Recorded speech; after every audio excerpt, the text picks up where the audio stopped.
You probably noticed this. How were the Viltrumites able to reach Earth without Cecil or the GDA noticing? In Season 1, they were able to detect Alan instantly, but now they can't detect 37 Viltrumites arriving at once? That doesn't make sense at first, but I think the answer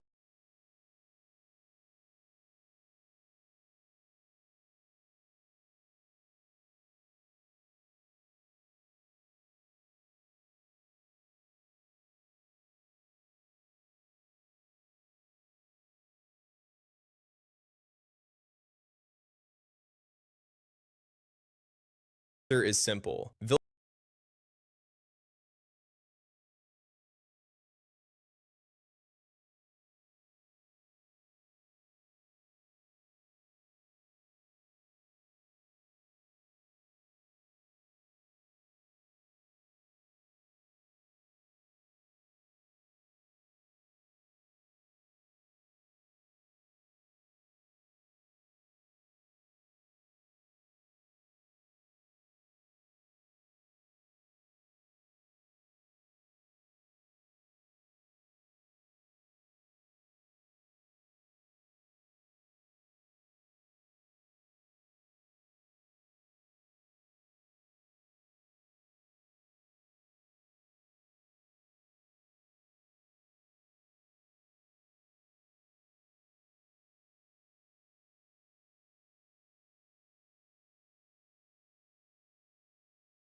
Shit, what is that? That's 20 minutes in. 20 minutes in, and we saying here, He's been looking at us. on God, we fucked up. We been muted this whole time. Shit, we was just sitting there talking about fucking Gideon. God damn. I really can't believe we've been muted this whole time. This shit is like fucking bullshit. But really, we was talking about Invincible right now. But we was talking about Gideon, the David situation, how they spam everywhere. If y'all want to see anything on the David situation, check out Gideon. That nigga, he knows a lot more than me, and he will keep y'all boys in tune, keep y'all in depth. Now, other than that, if y'all want to see some shit, we will probably watch a little bit of a Gideon video, him interviewing the detective on the case a little bit later. So if y'all do want to see that, just let me know. But right now, we just talking about the crazy ass fans of Invincible, bro. We love that shit. How crazy? How crazy are they? Well, we got grown men dressing up in onesies to go out and say they're Viltrumite. And like I said, I love the cosplay, I love the energy, I love the fandom. I feel like this shit is actually like fun. Like the way that you see anime fans go out, you see that's the way that niggas are going out for this fucking Invincible shit. And I love it, honestly. I feel like there's a certain extent when it comes to crazy. You going outside, you want to dress in some tight ass tights that show your manhood, or I'm saying you just want to just dress up as Naruto. It's a thin line if you cross it. A thin line. Yeah. No man should be dressing up in their manhood and just sliding. But like this, what I'm talking about. Like you see decent fits. Like I'm not saying like I'll be honest with y'all niggas. Anybody who dressing up as Mark, y'all niggas cook. Y'all Like, what do you niggas think? cook. What do you think about the nigga that's dressed in a whole Superman fit and shit? Y'all niggas cook. Y'all niggas cook. What's I talking about? We gonna make a live action version of that nigga. Spit on that nigga. He better be bald. Like shit. I could talk about that. Like the movie iterations to live actions. I feel like we've been selling lately. We've been selling, like everybody who been checking out most of the live action movies that come from video games, comics or shit like that. Right now, I feel like they just be hiring anybody. That or they just get the biggest names that they could find. Anybody who has like a slight bit of like high level fame and they try to add them as a starring role. That's majority. I feel like what it is. Like even for us, if we was doing this shit for like a year or two, they're not gonna pick us. They're gonna try to put us on Tubi or something. I would not be in a Tubi movie. I don't care. Nah, man. There's a different level of like bad acting to be in a Tubi movie. I feel. I might be in a Tubi movie. I don't care. That shit might be ratchet, retarded, and ghetto as hell. I feel like that shit would be funny. I'm not gonna hold y'all.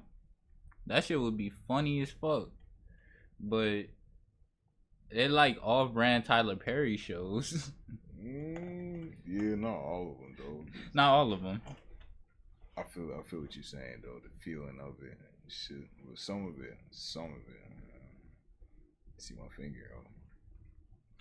Shit, but even in cartoons now, we can't escape some big famous name being the main star of our cartoon. Like Invincible, we have the whole cast of fucking Walking Dead. If you look at anime, they carry a bunch of the same names. You will hear a bunch of Ichigos, a bunch of Astas, a bunch of Narutos. Like, it's just I don't know. It's hard to look for something new, but I feel like they need to do that. Shit, when was the last time we had another Tom Holland? A young face that was so fresh that everybody glazed upon them, tried to make him one of the faces of Hollywood. A Henry Cavill, a fucking Tobey Maguire. When was the last time we had some smooth shit? Like everybody's going through controversy or like there's something wrong with them. At least those people were decent in their own regards. They were great actors. They were like worth something to be their big names, but they all started off on regular roles. Like, why can't we get more of that? Especially like looking at shit now. We got the God of War movie coming up. I'm scared. I'm scared for that because I know Thor, the nigga who voice acts Thor in that bit, he's playing Kratos. And again, the voice is gonna come off crazy. I know the voice is gonna be smooth, but the problem with it for me is the adaptation. Like we seen the Assassin's Creed movie, that shit was hot ass. We seen like I think there was a Hitman movie that was out, hot ass, bro. I seen so many good video game adaptations like turn to shit. I would not want God of War to be one of them. It's depending on who they want to play or cast as a fucking actor or shit. Not even or. I don't even know, bro. First off, I didn't even think that they was gonna have Thor as a voice actor in the game to play as what's the nigga named Kratos. Yeah, boom. So I was really hoping, as I know I said this shit before, how they always getting John Cena. Dwayne Johnson. Dwayne Johnson to play I would villain. hated, honestly, and this is just personal opinion. Yeah. I would have hated if The Rock would have played Kratos. Like, I feel like there's so many great choices. I would love the first voice actor to play Kratos, if not the second one. Both of them, they could have played like different forms of Kratos. I know it would have like been a lot of CGI on them, but if they add like, I feel like this is going to be a CGI heavy movie anyway. So I feel like they got adapted right. Like if they take inspiration off of Mortal Kombat or Street Fighters, the movie, like those movies integrated like actors that you probably wouldn't have known, but people who was able to like, except Johnny Cage, that nigga I think was John Con Von Don, some shit like. I ain't know shit about that, honestly. But like when it came to that, like most actors wasn't people that you was automatically gonna pick out of a crowd, wasn't all that. So that made their acting like 10 times better still. Like you are thinking, okay, this nigga is Liu Kang. Like hell, the nigga who plays live action Luffy. If we talking about when was the last time we had like a Tom Holland level nig, someone who is like willing to actually change the game, the nigga who plays Luffy. When that nigga started, everybody glazed that nigga like, oh yeah, this the real life Luffy. When was the last time that we had some shit like that? Wait, I don't know what you're trying to say. When was the last time we had an actor that people love so much that was able to get so enthralled with the role that they basically adopted into their character? When Tom Holland became Spider-Man, everybody loved Tom Holland Spider-Man as if it was Tobey Maguire, as if it was Andrew Garfield. Everybody loved them. We had Tom Holland, and everybody still loves him. I get that type of feeling, but I feel like that feeling alone is gonna be such a toll on the person that's playing that character and feeling that type of way. And honestly, I agree. For everybody else who's trying to take a piece of just trying to act like how that person was feeling in that moment is very dangerous, I'll say. I could sadly say I agree, because if it comes to it, imagine playing one role for the rest of your life. Imagine playing Spider-Man for the rest of your life, not being able to change up. And to be fair, I wouldn't care. That's $1 million fucking role right there. That's a role that like can last for generations. So you saying here on some shit, if it was like more of a low graded role, some shit that didn't matter, I probably feel more way. But I'm not an actor, so I can't say that. But working at one role for the rest of your life, being known only as one thing until you're not being able to be known as that would suck. That would be terrible. That would be lame as fuck. And I would understand why like a lot of people would stay away from acting because of that. Like, yeah, you said I gotta do what? Yeah, I want you to go over there and get gangbanged. What? It's a part of the script. Action. Like, look at Hugh Jackman, right? Like Hugh Jackman, in all honesty, this is just me.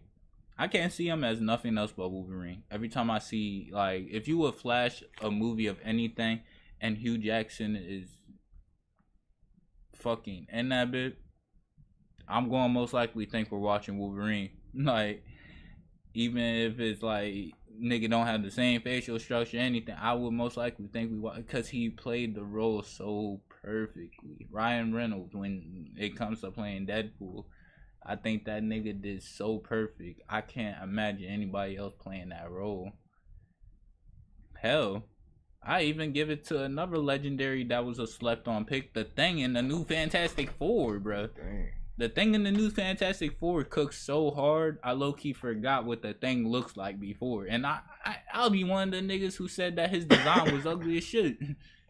No, I forgot about that nigga. His style not too bad, though. You know what I'm saying? I just didn't like the beard, I'm not gonna lie. But like, it's the same thing, like, let's say this God of War movie come out, right? If this God of War movie succeed, bro, this shit could be the level of the next biggest movie. Making video game adaptations come back. This thing got to succeed. Gots to. Hey, we got another bot. When's it coming out though? Oh shit. My fucking shit actually stays on the screen. I was not prepared for that.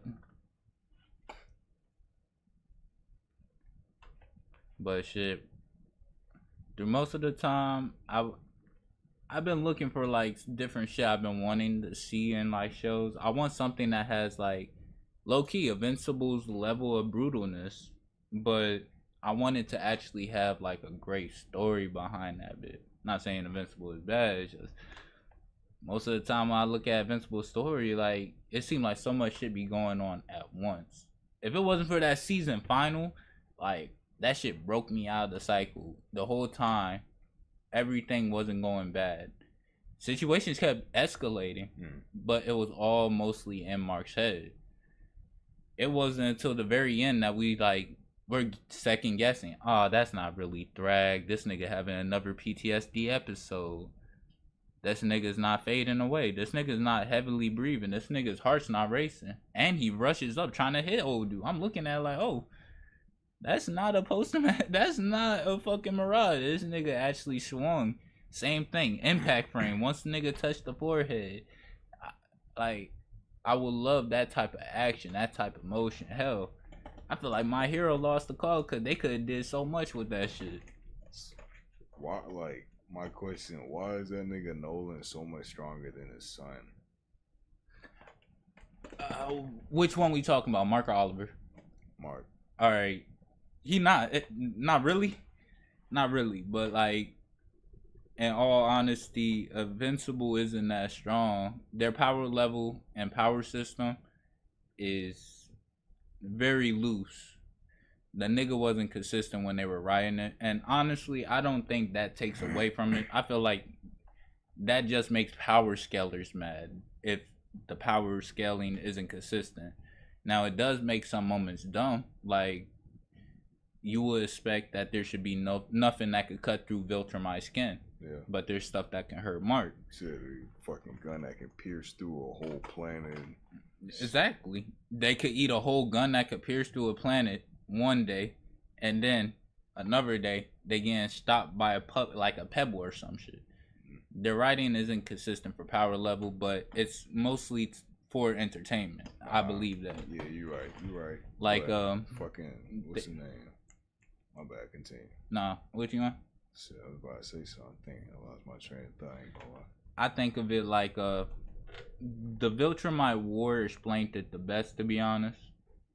Like, we have people like Thrag, we have people like Nolan, who are top level Viltrumites. I'm not saying Nolan is close to Thrag. It's just these are what a pure-blooded Viltrumite should be like. They should be top strength, top speed, all that. We only have 37 Viltrumites, and our strongest Viltrumites are niggas who were bred for that shit. Like Thrag. Thrag was actually bred for this bit. He was bred for the position that he's in now. But other than that, we have people like Nolan. Now, it's a big spoiler for you, but Argal, the emperor who was there before Thrag, is actually a relative to Nolan, and Argal is supposed to be the strongest of strong. He's supposed to be overpoweredly strong. He's literally the king of all Viltrumites. Come age, come that strength. Mm-hmm. I guess. The only way that Argal was able to die, that bitch ass nigga with the long beard had to sneak attack his ass, cutting off his head. We don't know what weapon he used or how he did it, but again, there's only specific things that can hurt Viltrumites. So making like there's a bunch of shit on Earth that can hurt Mark, the only argument they have is he half human. And I feel like that shit don't even work half of the time. Like, they try to say some shit like with the adrenaline, Mark's adrenaline since he's half human. Which the artist, no, not the artist, keep fucking calling him the artist. Might as well be artist. The Arthur, he said, power scaling isn't a thing in this shit. Mm-hmm. And Mark Mark, yeah, you can go ahead and throw out the adrenaline shit out the water. Yeah, that shit ain't shit. See, then technically that would add on to majority of the DNA shit when it comes to Viltrumites. Like they talk about Oliver. Oliver is stronger, well, has the potential to be better than Viltrumites because his bug DNA gives him almost photographic memory, being able to learn stuff easily, constant growth. So let's say in a month, and like, because it's been like what 6 months in the Viltrumite war, and like one more month, this nigga he should be the same age as Mark, or he should be close to the same age as Mark, because he's you see that like that purple is like disappearing on him. Now, when he becomes full Viltrumite, then that nigga is basically he basically becomes goated. He's going to end up looking like a normal human. He's going to gain normal Viltrumite strength and speed, but he will still be considered one of the most weakest Viltrumites. The weakest, probably. That's how a story's supposed to be. Probably less trained. Yeah, that too. Also, fucking, what was I about to say? The old man that cut off the emperor's head. You know what I'm saying? I'm trying to think. How you didn't know that he was about to like die? Like he didn't sense that this nigga was about to. You know what I'm saying? They should have like a heightened sense of some shit. Sadly, they don't have any heightened senses or nothing like that. That's why I was hoping that adrenaline thing was going to actually be valid. Cause like, let's say something like Viltrumites don't have adrenaline. That's one thing that keeps them keenly different from a regular human. They can't make themselves work with adrenaline because they're on a constant state of being life or death. So they can't really access that. When you got Mark, who's part human, he has adrenaline. So like this would be a little bit of an add-on why he survives longer in fights, why he sits here and push past. But if you say like that doesn't matter, then I could honestly believe why. It adds too much factors on Mark's lineage of being a human. Meaning, like, one day when Mark becomes that 99% Viltrumite, because humans are the closest to Viltrumites, once he becomes that 99%, he's done. I think it's crazy when we watch a fucking Viltrumite, what's the name? Viltrumite, yeah, they just intermingle with anything on the planet or any other planet. And first, the baby will look wonky as hell, like the alien, and then it'll just transform into like all human looking, like shit crazy. So yeah. I do got a question. I know like it's interchaining like two different fandoms, but technically the way that they explain Viltrumite genes is the same way they explain Yujiro. Like technically Yujiro can basically mate with anything, have a kid, and it will basically be almost 100% Hama. They'll almost have 100% of his DNA taken over gradually throughout the time, making them stronger and better. If it's inactive, then they just become some weak nigga like Jack was. How he was so skinny but still shredded. So like, let's say, and I know this may be wild, but let's say like someone like Yujiro met a Nissa or something. Like, let's say met a female Viltrumite, had a kid. Would that nigga have the potential to go against like the strongest Viltrumites? Would that nigga actually have potential to do some shit?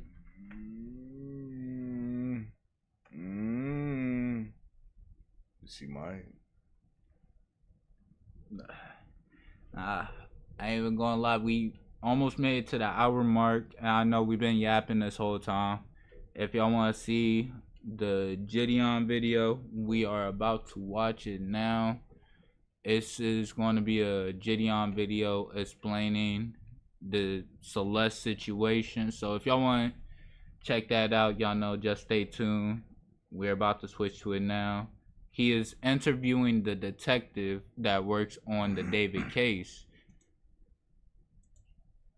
You know, the people right across the street, one of the dogs that died, we started getting this horrible smell. She's like, so we thought we didn't bury the dog deep enough. So if they smell it, he really can smell it. I don't know why he didn't just get rid of the body. The only thing I can think of is was a trophy of sorts for him. Do you think the family is as quiet as they are because they knew who David was? I mean, yes, I have proof that family members have been to that rental house before. I've been with David and Celeste. I'm not gonna lie, that was another thing that kind of fucked me up on this case, bro.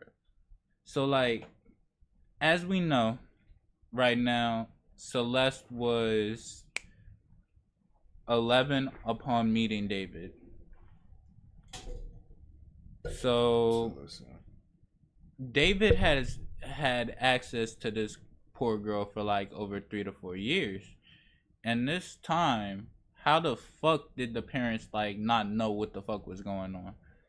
Like, that's one of my biggest like gripes on this situation. It's been 3 years. This grown-ass man is talking to y'all 11-year-old daughter. How the fuck do you not think like, oh, this might be a little weird? Like, I already heard that there was instances where David was paying off the parents while they were talking. Like, while him and old girl was talking, David was sending money into the family and doing shit like that. But like, are the family not getting pushed on these allegations, pushed on what the fuck like happened? I understand they might not have no physical hand on to what happened, but I don't believe that there should be no way. And again, giving my condolences to the family, there should be no way that this poor girl had access to this grown man for this long. There's evidence that he met her, interacting with her in like a creepy way when she was 12. So do you think David had help? I think he had help. I think there's gonna be other people that go down. I think there's gonna be financial transactions that come out in this that are, if this goes to trial, they're gonna show that there were people like that I was talking, like they was going live. They had moments where, so how it's supposed to be, Celeste, she's also considered a victim of the case. Not the victim, what is it? God damn. It's not a victim. She is,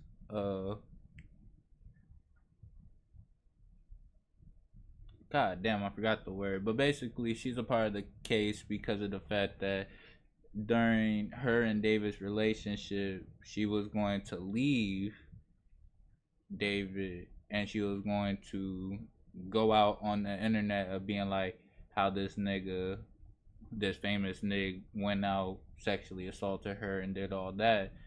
And David, how they saying David probably killed her because of the fact that he didn't want his shit to go out. So that's adding more to the case. Like, we're getting money, and it's gonna look really, really bad. Oh God. Alright, what's good, YouTube? Today I am joined here by Steve Fisher. He's a private investigator, and more importantly, he is also the one that has been working this David case day in, day out. I'm gonna let him introduce himself and his involvement with the case. But Mr. Fisher, I really do appreciate you coming on my show today. Hey, thanks for having me. Yeah, call me Steve. I appreciate having me and what you do. Yeah, I'm a missing persons private investigator. I only do missing persons cases, and I'm also very involved in search and rescue. I got involved in the case with Celeste, the owner of the house that David was staying at, and Celeste had visited him and whatnot, got in contact with me, and because he didn't rent the house to David, he rented it to his management. The house was rented out through his manager, but David was the primary person staying there? Well, the owner of the house, or the owners, the husband and wife, had no idea who David was. The lease says it's for the exclusive use of Josh Marshall, his manager. So they had no idea that they didn't know, first of all, they didn't know who the singer David was, and they live out of state, and they didn't know that somebody else was living there. So this, all of a sudden, their house is involved in a search warrant, and all this, this tragic event happens to this teen losing her life, and they wanted to understand, what had happened, because LAPD wouldn't give them any answers, and so that's kind of how I got involved. Celeste's family never got in touch with you to find her before. The only reason why you got involved was because the owners of the house had cops coming through their house investigating stuff, and they just didn't know what was happening. happening? Yeah, no, I've never been in touch with her family. I've tried. I didn't want to push them hard though, so I haven't really followed up more. But yeah, so the owners were very. It's never had anything to do with value of the house or loss of value or anything. It's had to do with they wanted to understand what happened there because they have kids around that age and they wanted to know if on like even a spiritual level if they could go back in that house. It was really hard for them to fathom. You know, if it happened there or even in fact even if it didn't happen there, just the fact that it's tied to it, they have some real decisions to make, and they're from out of the country, you know, and so they don't really understand the laws and everything. So they said, listen, we want to find out what happened. They wanted to know what the truth was, and they wanted to make sure that Celeste, you know, got justice if she needed to get justice. Because remember at that time too, they're telling us there might not be any crime here beyond concealment of a body, which was never true. You know why LAPD came out and said that, but they were making it sound like this might have been like an overdose or something, and they made a bad decision. There was nothing like that. It was never anything like that. This was a guy who's a predator. I don't know why it took this long to get where we're at. I'm glad there's finally appears justice is coming, and it doesn't seem like there was this real urge. You know, it wasn't like maybe the sense of urgency. Yes, exactly. The house that David was renting at, that the owners hired you, Celeste has been to that house, correct? She has, yeah. Was that the house that they're presuming that all of this went down at? It's the house that when they say, you know, she was lured to, I'll tell you this, we don't know exactly where it happened. But we're trying to figure that out, and we're also trying to find out where, you know, the murder weapons may be, and not only the murder weapon, but also the dismemberment tools that were used. After all this started coming out, like, was David still tied to that house? No, so as far as we know, the way it happened was David was on tour when this news broke, even of the car being LAPD initially being called to the tow yard because of a foul smell and flies circling the car. He was on tour, and so it came out that, hey, there's been a body found in a car that's registered to David. They had no idea, well, the public had no idea that it was Celeste. People in his Discord had a good idea who it was, though. He continued on with the tour. It wasn't until they identified her as Celeste, it was a documented missing person out of Lake Elsinore, which is like 80 miles away from LA, that they finally called the tour off. But he just kept plugging away. He never made a comment about it. The only comment they made was his press people said that they were cooperating with LAPD, which they never were, which we come to find out they never were. That was a lie. They just wanted to keep going. And it did keep going. And then when they did call it off, he's never made a comment, and he was never seen in public again. He was in West Hollywood, very close to Did he go back to the house that the manager had rented, or did he go somewhere else? So what happened was after she was identified, they served a search warrant. LAPD served a search warrant on the house the next day. I believe it was September 17th. His management contacted the owner and basically said they were breaking the lease. You know, they were going to have the movers come the next day, which they did, and they came and they grabbed certain things, but they left a lot behind. And they basically then said, you know, anything that's left behind, just do what you want with. We're out. He's never seen again. Now we find out that he was in another rental house just a few miles away. Like, what a lot of people are kind of confused with, and I was hoping that you could kind of break down better for us, is the car was reported to be a couple blocks away from his house. That Okay, I ain't know that. Alright, my bad. I know I was saying here. I was just trying to absorb everything. This is a lot. This is nothing new to what we know, but this is a lot. Adding on to it, the only thing I didn't know was the fact that the car was miles away from his location. house, was it the house that the owners that you work with had? Okay, so Whenever I say the house, I'm talking about my client's house, Yes, which sir. is some people call the mansion or whatever. It's the only house that we were aware of at the time that he was living in. Now there is a house before the lease started, which he did that famous live stream from, the delete everything, where it's less than that one. That was actually filmed. So in was a that house. Celeste? So a lot of people say that was the other Celeste in that. So that live stream, that was Celeste in that live stream where The one where she talks about R-ing kids, and he says delete everything. That's See, that was the live that we was talking about earlier. So in this live, this was some shit that happened a while back. And I guess during the time where David was streaming, Celeste ended up cutting in between his stream and saying, "What's crazy? The fact that you like fucking kids." And he sat there saying, "Delete that, delete that." So this is something that, again, been known in the public eye, that people have time to actually sit here, digest, and constantly look into, yet no one cared until this far into the incident. I find that shit disturbing. Celeste. Do you know when that stream had happened? Gosh, if I remember right, that was like January of 24. That was right before she ran away the first time. Okay. Might have the date off by a little bit. So, but so, and then right after that is when she starts running away. She has these series of runaway events. But it was no secret that she was with him. In fact, somebody close to the situation, her family, the school where she was going, wrote his management by email and said, paraphrasing it, there's a rumor that David might be involved in the disappearance of 13-year-old, Celeste Rivas Hernandez. If that's true, please make sure she gets home quickly. And she got home. She arrived the next day.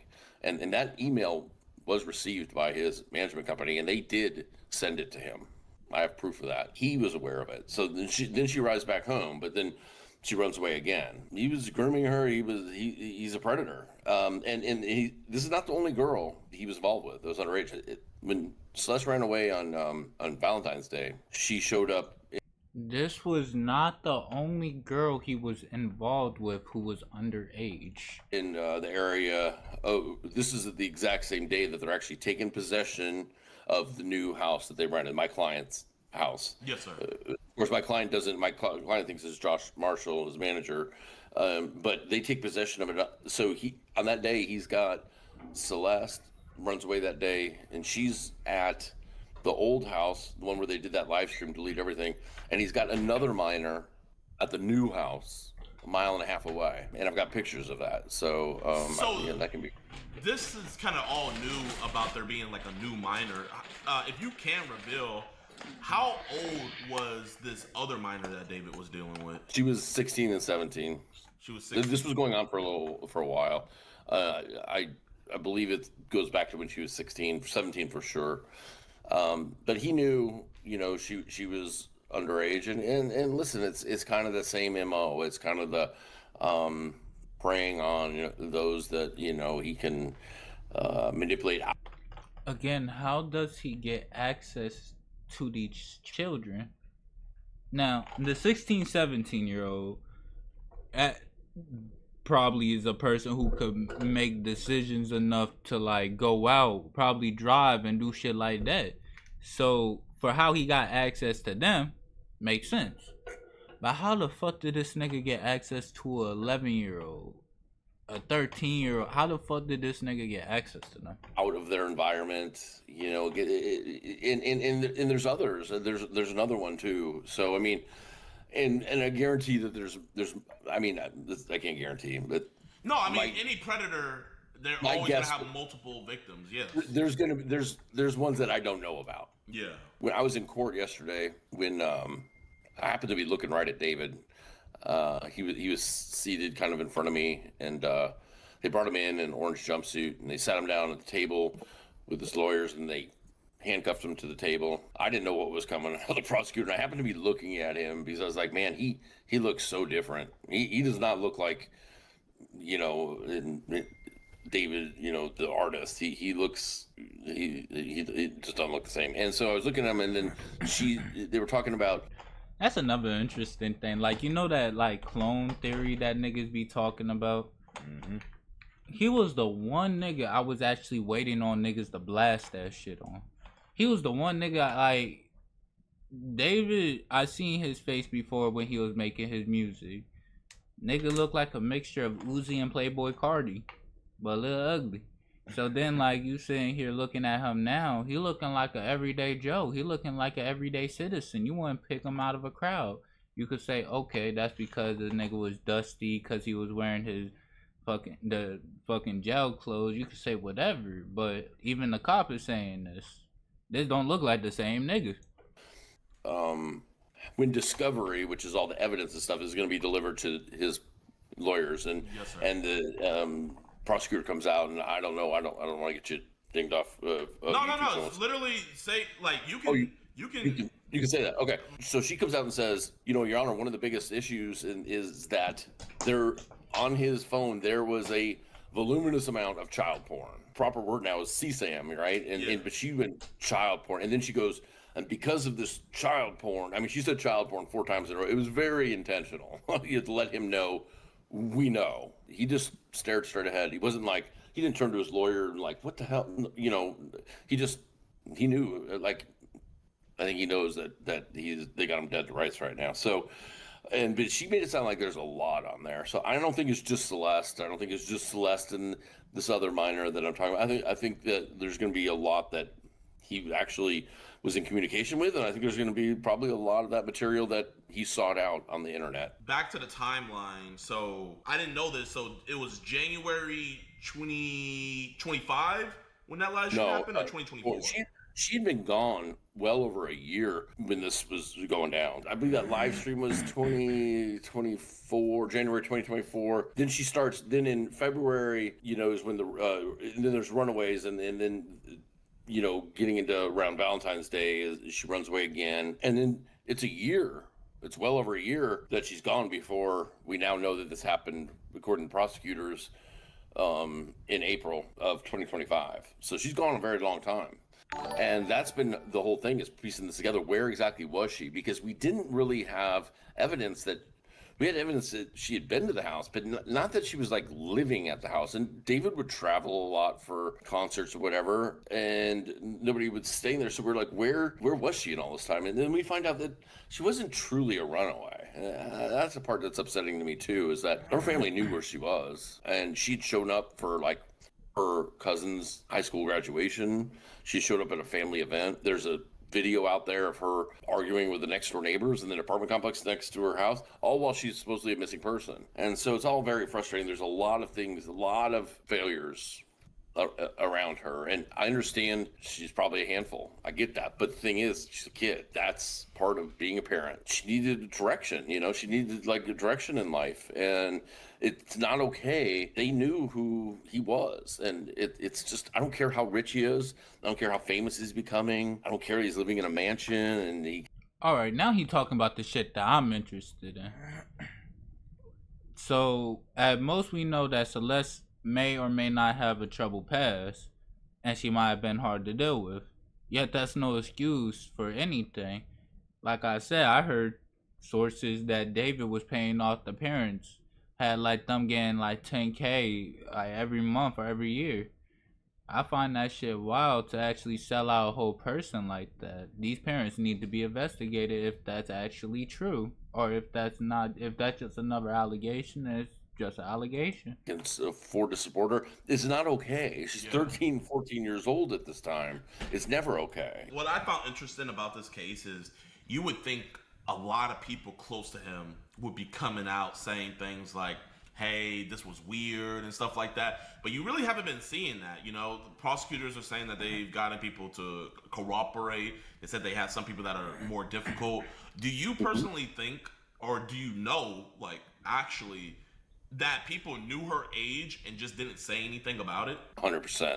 Listen, in that Discord of his, there's people that openly talk about it. They're like, hey, are you still going out with the underage girl? Are you still there talking about Epstein Island? Are you and Celeste going to Epstein Island? Like, it's crazy how open, it was not a secret, And the people close to him in his orbit, listen, they knew. I mean, there's live streams where, not just the one with Celeste, but there's ones where he's talking to these 2 super young girls on like I don't know what platform it was, but he's talking to them, and his friend Asia Collins is behind him, and he's laughing about the age of these girls, and he's gooning, and it's just, it's really frustrating because I'm just hoping this nigga don't know what the fuck gooning mean, my guy. Fuck you mean this nigga was just gooning? We're not gonna slide past that shit, bro. What the fuck? They have not, they didn't race forward with information. They waited to the last minute to save themselves. Like all of a sudden, we find out one of his friend Neo has to be arrested to be brought in front of the grand jury. That's not how it should be. Like you shouldn't be. I don't care how close you were with this guy. If you got information, we're talking about a child. I mean, there's evidence that he met her, was interacting with her in like a creepy way when she was 12. You posted something I think that is great on your feed where you showed a timeline that you believe what happened, because the prosecutors said, and correct me if I'm mistaken, they believe that the murder happened April 23rd, 2025, right? Yep. Can you explain to us why you think they think that was the day she was murdered? And can you explain the timeline of from that day until September 8th when her body was found? Do you think that he left her in the Tesla the whole time? Do you think her body was stored somewhere else and he just kept on moving the car? Why do you think he didn't try to dispose of the body? If you can, could you give us that whole timeline and everything? Because I think that was like the best thing anyone's ever put out, where it's like something we could visually see. Yeah, and a lot of this I'm just never going to understand, right? Even like what was going on in his mind. But so there's 2 dates that they put out there. April 23rd, they believe is the day she was lured to the house, and then some point shortly after killed with a sharp object, they're saying. And then May 8th, is it the 5th, or they have to look at the timeline to be honest with you, is when they're saying she was dismembered. You got this gap in time where did he store her? Because you're going on a week and a half, and that's the point of building that timeline. The timeline only focuses on this time period between the April 23rd and May when he dismembers her. And what we're trying to do is just find out what his movement was, for one, in that time period, and also kind of what his mental state, at least public facing, was. And we've started to compile. Then we learned, well, April 23rd is when they announced Wither Tour is happening. He had just gotten done with Coachella a couple days earlier. He's at Coachella, and then they announced the Wither Tour or the Withered album is dropping. And so on the 24th, they have so we're talking just hours after he would have killed her, they have a album release party here in LA. On the 25th, he heads out to New York for a 3-day band lab pop-up in New York City. And then he goes to Houston, to his hometown in Houston. Wait, he's from Houston? He's from Houston, yeah. Wow, I'm from Houston. I'm here, right? I didn't even know that. So then he goes to Houston for a couple of days. And so he's moving on. Like, I'm talking, he has if prosecutors are correct about the 23rd being the day, and I believe they are because there's somebody that obviously gave them the information, then within hours, he's fine. He's in a mindset where he's like, I'm ready to go to the party. I'm ready to go to New York. It's not affecting him. Now, we do see, it's kind of like this, almost like an adrenaline rush. There's all these posts, and he's playing these shows and these pop-ups, but then there's like this crash. He goes a lot more silent, after the dismemberment. And he goes to Seoul, Korea for pop-up, and he's in Malaysia. It's really wild to see that. So yeah, so to get back to your point, so there's the murder and the dismemberment, and that. So our big questions are: where did he murder her? Where did he then store her for those 10 days or so until he dismembered her, 10 days or more? And then why does she end up in the Tesla? And why does she stay in the Tesla in his neighborhood? When I start. Okay, so that means there would have to be an in-between, because where they dismembered her and why did they put her in the Tesla is the biggest question. So seeing that breakdown of the timeline, that was actually perfect, because that means he will only have the 1 or 2 days to work on the process of moving her body and where to move it. That makes me think that, again, the fact that no one's close to him that is willing to go out, they all feel like they're affiliated in the situation. Think of how many people he been texting back and forth that probably know he been texting this kid and shit like that. They probably feel as guilty as he would be, making the situation like a little bit bigger. Now we're also heavily focused on the concern if this is actually going on, right? Let's say like his group is the one who had contact with Celeste while he instantly went on tour. Let's say David was the one who actually murdered her, and when he left on tour to have an alibi, he let his group take care of that, so he wasn't going to get the backlash or anything like that. Started interviewing with, before we knew all these data points. I was interviewing obviously neighbors, asking for video surveillance and whatnot, and the people right across the street, directly across the street, and this is a neighborhood with very large houses and big yards and security systems and everything like that. And I was over at the house directly across the street, which is owned by a producer, and I was dealing with his estate manager, and she said, one of the dogs, so the property, it's a big property, and their fence line butts up to the road. David would often mostly time park the Tesla on their property line, off to the side of the road. So it butted up to their yard. And she said, we started getting this horrible smell, and we had one of the dogs had died, and they had buried the dog in the backyard. And it was like a husky, it was a larger dog. And she's like, anytime it would get over to be like 75, 76, 77 degrees, the backyard would smell horrible. She's like, so we thought we didn't bury the dog deep enough. So they were getting ready to unearth this dog and bury it deeper. And then all this happened, and the Tesla went away, and then everything was fine. But so that when dog when the Tesla got moved, did that smell go away, and was the dog still buried?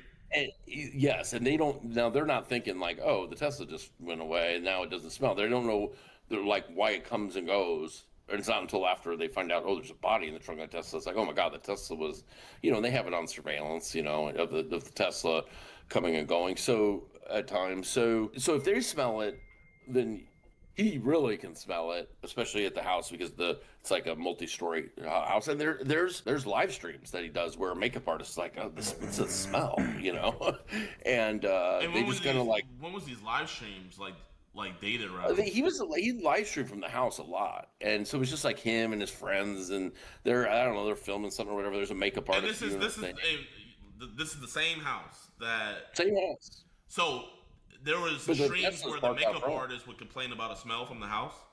Yeah, and so what it is most likely is it's coming from the Tesla and just going up through the windows up in the third floor, and they're up in the master bedroom's bathroom when this happens, and he blames it on, I went to the bathroom, but the whole thing is so wild. Like, if you dismember somebody, I know you never have, I'm just saying, but if somebody dismembers somebody, you think they'd go ahead and just get rid of them, right? Like, if they didn't do it at the house, if they did it somewhere, and I think they did do it somewhere else, I think he had to have refrigerated her. When somewhere. you said they, so do you think David had help? I think he had help. I don't think he can do it by himself. I'm not saying in the murder itself, but I do think in the dismemberment, or at least the moving around, I think he had help. So, and I think people are going to fall for that. I think there's going to be other people that go down. I don't know why he didn't just get rid of the body. And that'll always be, I don't think he'll ever say why he did it, and I don't think it'll ever come to that. But I think that the only thing I can think of was a trophy of sorts for him. And because listen, it's not that hard to go, you can drive 5 miles from that house and you'd be on Pacific Coast Highway and just let that Tesla go off into the ocean, off a cliff, or have somebody steal it and get rid of it, whatever, they haven't gone forever. He kept it in the neighborhood. He was moving it around when he dismembered her. People had reported to us that they noticed that it started being parked in different locations starting in May. And he's keeping it close by, and then he goes on tour and just leaves it there. I mean, I don't know what he was thinking. Like, there's got to be some sort of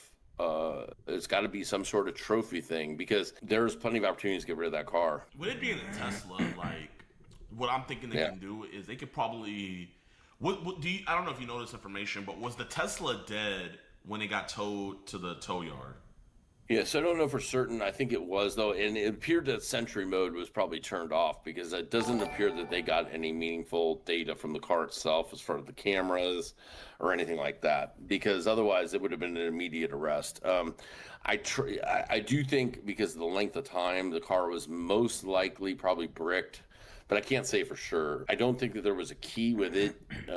I think they had a force entry, and I don't know. I actually it was going up for auction. He had never picked it up. LAPD processed it. They only kept it 2 days. They put it back in the impound yard, and I was watching it, and it was racking up daily fees, and then it had gotten to be like 3 months, and they finally put it up for auction, and it was supposed to go to auction like 8:30 in the morning, and a month or two, about 6 weeks ago or something, and I was going to go inspect it because they have an open inspection, and then at like 10 o'clock at night, it switched where somebody had come and with a power of attorney signed by him and a cashier's check and paid to get it out, and then they went to DMV immediately and put it into somebody else's name. So wait, somebody from his team bought the car? I don't know I don't know if it's his team. It's obviously somebody he knows in some way, or his lawyers do, or his management does, because he gave him a signed power of attorney in order to get it out of the impound yard, paid for it. Like I said, I feel like this is a deep-rooted thing. I feel like there's a lot of people connected in the situation, a lot more people who are connected that are not being named, who are not being like looked upon. His friends, it could be family members, it could be people who work for him. There's multiple people who could be like lined as a suspect. Now, I'll be 100% honest with y'all.